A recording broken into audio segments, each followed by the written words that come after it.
গত পর্বে আমরা আলোচনা করেছিলাম বুখারী ও মুসলিমের কিছু নোংরা এবং জঘন্য অশ্লীল সহিহ হাদিস বিষয়ে। সেই পর্বে আমি নামাজ নিয়ে কিছু কথা বলতে চেয়েছিলাম।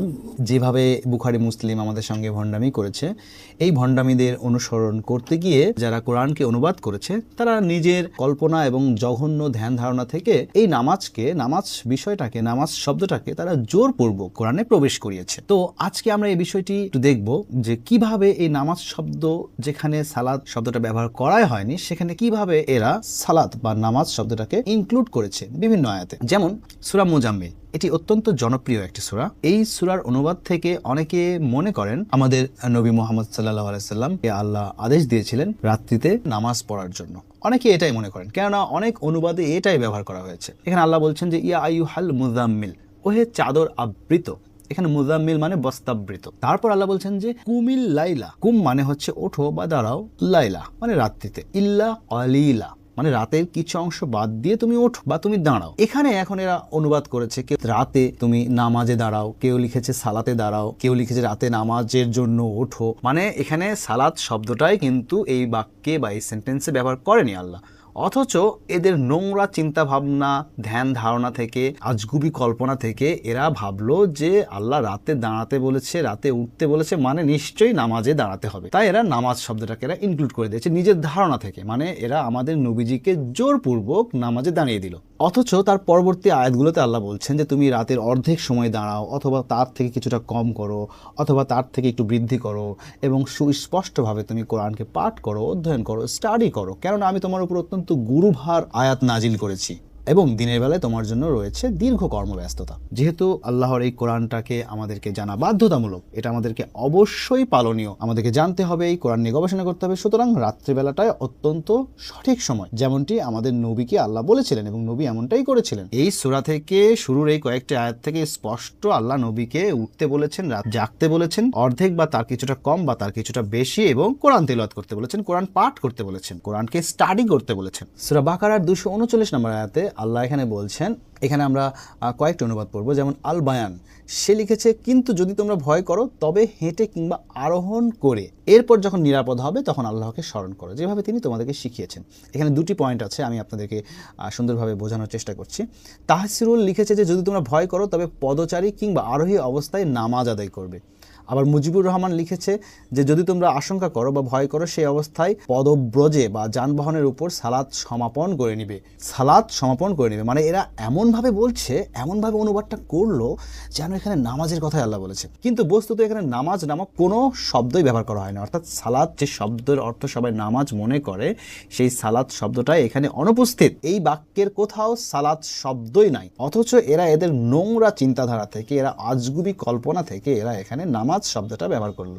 এখন মানুষ যাতে মনে করে যে নামাজের কথা আল্লাহ এভাবে বারবার বলছে, কিন্তু সেটা কখনোই না। প্রথমে বলছে আল্লাহ কিন্তু যদি তোমরা ভয় করো তবে হেঁটে কিংবা আরোহণ করো, যখন তোমরা নিরাপদ হবে তখন আল্লাহকে স্মরণ করো, যেভাবে তিনি তোমাকে পূর্বে শিখিয়েছেন। এখন প্রশ্ন হচ্ছে আল্লাহকে কিভাবে স্মরণ করব?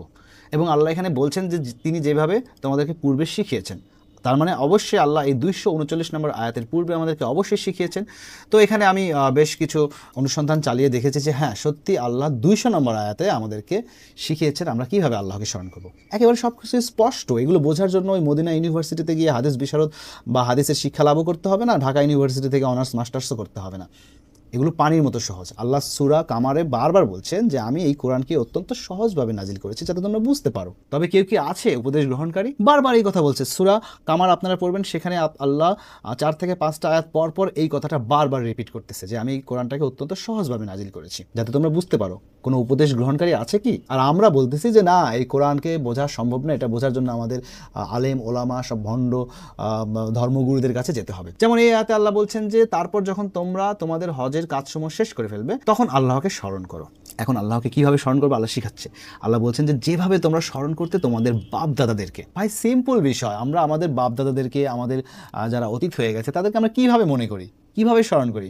আল্লাহকে ঠিক এভাবেই স্মরণ করবো আমরা। আল্লাহ বলছে তোমরা আমাকে স্মরণ করো সালাতের মাধ্যমে। সালাত মানে কি? ওই যে সূরা হুদ পড়লেই তো আমরা জানতে পারি 85 থেকে 87 নম্বর আয়াতে স্পষ্ট সালাত মানে বিভিন্ন ধরনের আদেশ নিষেধ। যখন সোয়াইব তার সম্প্রদায়কে বলেছিল যে তোমরা ওজনে কম করো না, তোমরা ন্যায়ের সঙ্গে ওজন করো, তোমরা সত্য পথে চলো, এই ধরনের বেশ কিছু উপদেশ ছিল, এবং তার সম্প্রদায়রা তখন উত্তরে বললো যে হে সোয়াইব, তোমার সালাত কি আমাদেরকে এটাই শিক্ষা দেয় যে আমরা নিজেদের ইচ্ছার প্রবৃত্তির অনুসরণ করব না, আমাদের সম্পদের উপর আমাদের কোনো নিজস্ব ইচ্ছা নাই? তার মানে কই, এখানে তো আল্লাহ প্রচলিত নামাজের যে আগডুম বাগডুম নিয়ম কানুন আছে এগুলোর তো একটাও আল্লাহ এখানে বললেন না। সালাত শব্দ যেখানে আল্লাহ ব্যবহার করছে আশেপাশে তো এরকম কিছুই ব্যবহার করেনি।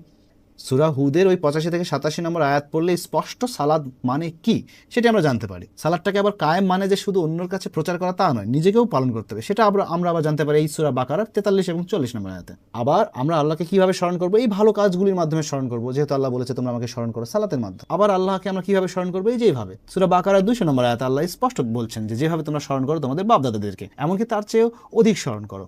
ভাই এত এত স্পষ্ট আয়াত, তারপরও আমরা বলি যে আমরা বুঝি না। আমরা মূর্খতার দাসত্ব স্বীকার করে নিয়েছি, নিজেদেরকে মূর্খ প্রমাণ করতে আমাদের ভালো লাগে।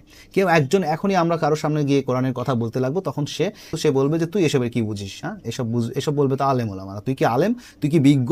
মানে এই সকল ভণ্ড মুসলিম মূর্খদের মস্তিষ্কে এই ধরনের মূর্খতা এমনভাবে ভর করেছে, এই ধরনের অজ্ঞতা, এই ধরনের ব্যাধি রোগবালাই এমনভাবে এদেরকে গ্রাস করেছে যে এরা এই মূর্খতার গ্লানি থেকে আসলে নিজেদেরকে টেনে তুলতে পারছে না। এমনও সময় ছিল আজ থেকে 50 থেকে 100 বছর আগের ঘটনা, যখন মানুষ ডায়রিয়াতে মারা যেত। তখন ডায়রিয়া কেন হতো এই বিষয়গুলো মানুষ জানতো না, আর যখন মানুষ সে বিষয়ে জানে না তখন সে বিষয়ে বিভিন্ন ধারণা, কল্পনা, বিভিন্ন ধরনের অনুমান করে। আর এখন কি সেই অনুমানের দিন আছে? এখন তো একটা মূর্খ ফকিরও ডায়রিয়া হলে কি করতে হয় সেটা জানে। আর আমরা মুসলমানরা যারা নামে মুসলমান, তারা আমরা আমাদের ধর্মটাকে, আমাদের ইসলাম ধর্মটাকে এখন বিনোদন বানিয়ে ফেলেছি। যে যেমন খুশি রূপকথার গল্প বানাচ্ছে, বাকিরা সব আহম্মকের মতো সেগুলো গ্রহণ করছে, মেনে নিচ্ছে, বাসায় গিয়ে আবার সেগুলো শোনাচ্ছে যে আজকে তো হুজুর হেভি একটা গল্প বললো। আমাকে একজন কমেন্ট করেছে যে আমরা হাদিস ছাড়া নাকি চলতেই পারবো না। অথচ সত্যি কথা বলতে যারা এই হাদিসের পক্ষে, নামাজের পক্ষে কথা বলে, তাদের 100 জনের মধ্যে 90 জনও সেই হাদিসটাও মানে না, সেই নামাজটাও পড়ে না। তারা শুধু সেটাই মানে বস্তুত তাদের কাছে যেটা ভালো লাগে, তাদের কাছে যেটা সহজ। কোরআনের সঙ্গে ভণ্ডামি করতে গিয়ে এরা এমন একটি হাস্যকর অর্থ বানিয়ে ফেলছে, এরা আসলে কখনো নিজেরাও ভাবতে পারেনি যে এই ধরনের একটা হাস্যকর অর্থ এরা বানিয়ে ফেলবে। যেমন সূরা আল আরাফের 31 নম্বর আয়াত। কিছু বলতে চাও? বলো। সূরা আল আরাফের 31 নম্বর আয়াত। এখানে সালাত নামক কোনো শব্দই ব্যবহার করা হয়নি, এই সেন্টেন্সে সালাত শব্দটা অনুপস্থিত। এখানে রয়েছে মসজিদিন, সুন্দর স্পষ্ট মসজিদিন শব্দ ব্যবহার করা হয়েছে। প্রত্যেকে এখানে ব্যবহার করেছে যে মসজিদিন মানে হচ্ছে সালাত, মানে নামাজ। আচ্ছা, ধরলাম নামাজ, এবার অর্থটা কি দাঁড়ায় সেটা একটু দেখে আসি। এখানে বলা হচ্ছে হে বনি আদম, তোমরা প্রতি নামাজে তোমাদের বেশভূষা গ্রহণ করো এবং খাও এবং পান করো, আর অপচয় করো না, নিশ্চয়ই আল্লাহ অপচয়কারীকে পছন্দ করেন না। আচ্ছা, আমরা এখন একটু চিন্তা করি, এই যে নামাজ, এরা যে এখানে মসজিদিন অর্থ নামাজ ব্যবহার করেছে। আচ্ছা, বর্তমানে এই যে প্রচলিত যে নামাজ আছে, এই নামাজের সঙ্গে বেশভূষার একটা সম্পর্ক আছে, ঠিক আছে, বুঝলাম। আচ্ছা, এই নামাজে কি খাওয়া দাওয়া করা হয়, কোনো কিছু পান করা হয়? আবার এখানে কি খরচের কোনো বিষয় আছে যে নামাজে যে আমরা সাজসজ্জা গ্রহণ করবো, তারপর আমরা খাবো দাবো ফুর্তি করবো, এসব আছে? এসব নামাজ এসব আছে। এবং আল্লাহ আবার বলছে যে তোমরা অপচয় করো না। এখানে যে আমি কি অপচয় করবো না এবং কি খরচ করব, এখানে আমি কি খরচ করব, কি অপচয় করব না, কি খাবো আর কি পান করব, এই নামাজের সঙ্গে কি এগুলো কোনো সামঞ্জস্যতা রয়েছে এই সেন্টেন্সে, এই বাক্যে? আল্লাহ এখানে বলছেন যে প্রতিটি মসজিদে তোমাদের বেশভূষা গ্রহণ করো এবং খাও, পান করো এবং অপচয় করো না। আল্লাহ এখানে মসজিদ শব্দটা ব্যবহার করেছে, মসজিদের সঙ্গে এটা সম্পর্ক রয়েছে। কোরআনে আল্লাহ বারবার মসজিদ শব্দটা ব্যবহার করেছে, এবং মসজিদের সঙ্গে নবীর কি সম্পর্ক ছিল এবং মসজিদের সঙ্গে একজন মুসলিমের কি সম্পর্ক, এই বিষয় নিয়ে আমি মসজিদ চ্যাপ্টারে ইনশাআল্লাহ পরবর্তী এপিসোডে আমি ইনশাআল্লাহ আলোচনা করব। আবার আমি গত পর্বে দেখেছিলাম সূরা হজের 40 নম্বর আয়াতে সালাতের অর্থ ইহুদিদের উপাসনালয় ব্যবহার করেছে। মানে এরা যখন যেখানে যেভাবে খুশি এদের ইচ্ছা মতো সালাতকে ঢুকিয়ে দিয়েছে, ইচ্ছা মতো সালাতের অর্থ করেছে যখন যার যেটা মন চেয়েছে। এরা হচ্ছে ওই নোংরা বুখারী মুসলিমের বিভিন্ন বক্তব্যকে প্রমাণ করার জন্য, তাদের বক্তব্যটাকে ঠিক রাখার জন্য বিভিন্ন জায়গায় এই নামাজকে ষড়যন্ত্রমূলকভাবে ঢুকিয়ে দিয়েছে। এই সকল বিষয় থেকে আমাদেরকে সতর্ক থাকতে হবে এবং আমাদেরকে এই কোরআনটাকে নিজে ভালোভাবে ওয়ার্ড বাই ওয়ার্ড বুঝে বুঝে পড়তে হবে, কেননা এখানে সব জায়গায় এই সকল নোংরা ভণ্ড কাফেরদের প্রবেশ ঘটেছে, যার কারণে আমাদেরকে ব্যাপক সতর্ক থাকতে হবে এবং খুব শীঘ্রই আমাদেরকে বুখারী মুসলিমকে দুনিয়া থেকে উচ্ছেদ করতে হবে। খুব শীঘ্রই আমাদেরকে এই পদক্ষেপ গ্রহণ করতে হবে।